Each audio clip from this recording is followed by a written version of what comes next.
Shalom Bapak Ibu, Saudara sekalian. Kita berjumpa kembali dalam acara Menerima hari ini.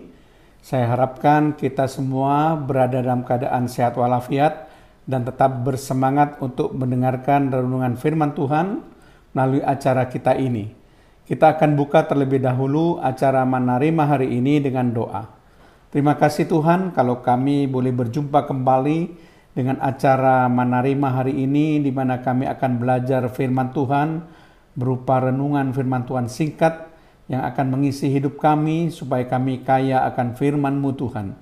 Dan firman-Mu akan menjadi pelita bagi kaki kami dan terang bagi jalan kami.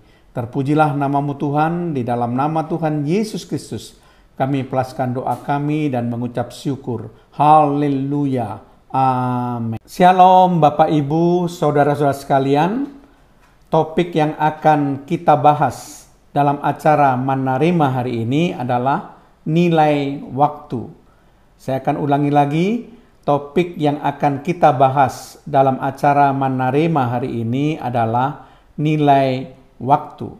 Saya membaca tulisan daripada John Maxwell yang sangat bagus sekali. Tulisan itu berbunyi demikian. Bertanyalah pada seseorang yang ketinggalan pesawat, apa artinya nilai 1 menit?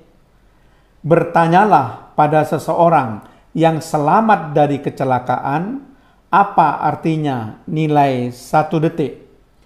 Bertanyalah pada pemegang medali perak dalam kejuaraan lari olimpiade, apa artinya nilai 1/100 detik?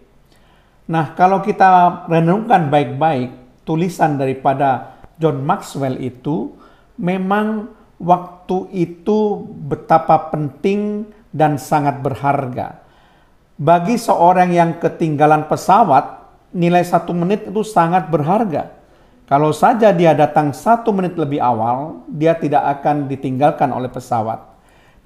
Demikian juga bagi orang yang selamat dari kecelakaan, dia bergerak dari tempatnya 1 detik berpindah tempat, dan tepat pada saat itu besi WF dari proyek gedung tinggi jatuh di tempat sebelum dia berpindah. Seandainya dia tidak berpindah 1 detik, dia sendiri yang akan kena tertimpa oleh besi WF itu dan pasti akan membuat dia mengalami kecelakaan atau meninggal dunia. Bagi seorang pelari olimpiade, nilai 1/100 detik itu akan menjadikan dia sebagai juara. Karena dia kalah 1/100 detik, dia menjadi pemegang medali perak. Seandainya dia lebih cepat lagi 1/100 detik, dia yang akan menjadi juara olimpiade.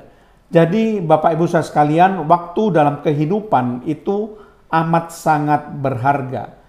Oleh sebab itulah maka Daud di dalam Mazmurnya mengajak kita menghitung hari-hari supaya kita beroleh hati bijaksana.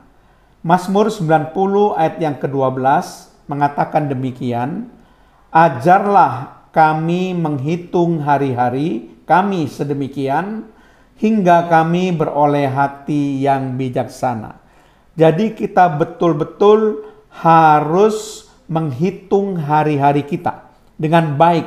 Kita rencanakan hari-hari kita rencanakan waktu dengan baik dalam waktu kehidupan kita, supaya semuanya berjalan efektif, maksimal, dan optimal. Sehingga kita betul-betul menghasilkan hidup yang berkualitas. Ada satu contoh orang yang kaya, Howard Hughes, merupakan seorang contoh yang baik bagaimana dia harus mengatur waktu-waktu hidupnya supaya bisa menjadi waktu yang berharga. Pada usia 18 tahun, Howard Hughes itu sudah menjadi seorang milioner karena dia mendapat warisan yang ditinggalkan oleh orang tuanya, yaitu perusahaan yang bernama The Hughes Tool Company. Lalu dia menjadi semakin kaya, perusahaannya berkembang pesat luar biasa, sehingga dia dinobatkan menjadi orang pertama terkaya di dunia pada waktu itu. Kemudian 4 tahun terakhir kehidupannya, ia bahkan bisa menghabiskan 300 miliar dolar Amerika untuk membangun propertinya di Las Vegas. Itu sangat luar biasa. Jadi kalau boleh dikatakan, Howard Hughes itu meraih kesuksesan spektakuler secara finansial, namun ternyata akhir hidupnya ia mengalami broken life, hidup yang hancur. Dia tidak bisa menikmati kebahagiaan hidupnya. Ia bercerai 2 kali dan tidak memiliki keturunan. Pada tahun 1958, bahkan ia tinggal dalam studio yang gelap selama 4 bulan. Tidak pernah keluar, hanya makan coklat dan ayam, serta minum susu.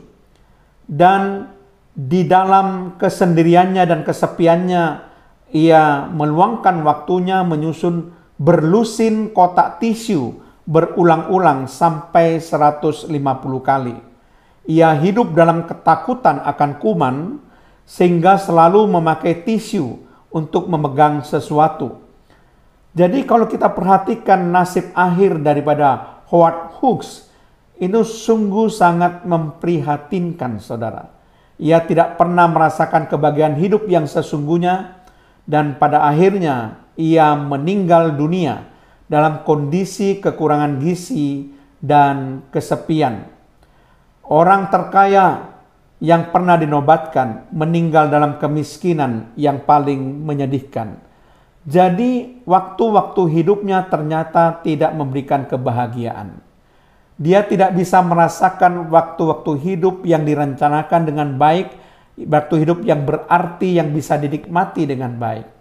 Ya, itu sebabnya saudara sekalian, Paulus memberikan suatu nasihat bagi kita yang terdapat di dalam Efesus pasal yang ke-5 ayat yang ke-16, dan pergunakanlah waktu yang ada, karena hari-hari ini adalah jahat. Jadi kita harus mempergunakan waktu-waktu yang ada dalam hidup kita. Seefisien mungkin kita betul-betul harus merencanakan kehidupan kita selama waktu kita itu masih ada, sehingga akhirnya kita boleh menikmati kebahagiaan di dalam hidup kita. Demikian juga sebagai contoh yang lain bagaimana Musa ketika menjelang ajalnya memberikan nasihat kepada bangsa Israel agar melakukan firman Tuhan dengan setia. Dalam Ulangan 32 ayat 46, berkatalah ia, maksudnya Musa di sini, kepada mereka bangsa Israel, perhatikanlah segala perkataan yang kuperingatkan kepadamu pada hari ini, supaya kamu memerintahkannya kepada anak-anakmu untuk melakukan dengan setia segala perkataan hukum Taurat ini. Jadi itu pesan daripada Musa kepada bangsa Israel, supaya bangsa Israel memerintahkan pada anak-anaknya di dalam hidupnya melakukan dengan setia segala perintah Tuhan, untuk melakukan dengan setia firman Tuhan. Nah, itu akan menghasilkan hidup yang berarti, hidup yang bermakna, hidup yang berharga. Mari kita gunakan waktu kita untuk menciptakan kehidupan yang efisien, yang optimal, yang maksimal, yang berkualitas. Saya percaya ketika kita menghargai waktu yang kita miliki, tidak membuang-buang waktu dan kesempatan untuk terus meningkatkan hidup kita menjadi hidup yang terbaik, maka saudara akan menjadi orang yang paling berbahagia di dunia ini. Amin.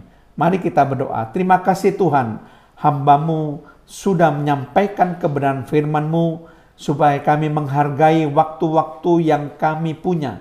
Kami belajar menghitung hari-hari kami, supaya kami boleh menggunakannya seefisien mungkin untuk menghasilkan hidup yang terbaik dalam hidup kami. Hidup yang mendatangkan kebahagiaan bagi kami. Terpujilah nama-Mu Tuhan, dalam nama Tuhan Yesus Kristus. Haleluya. Amin.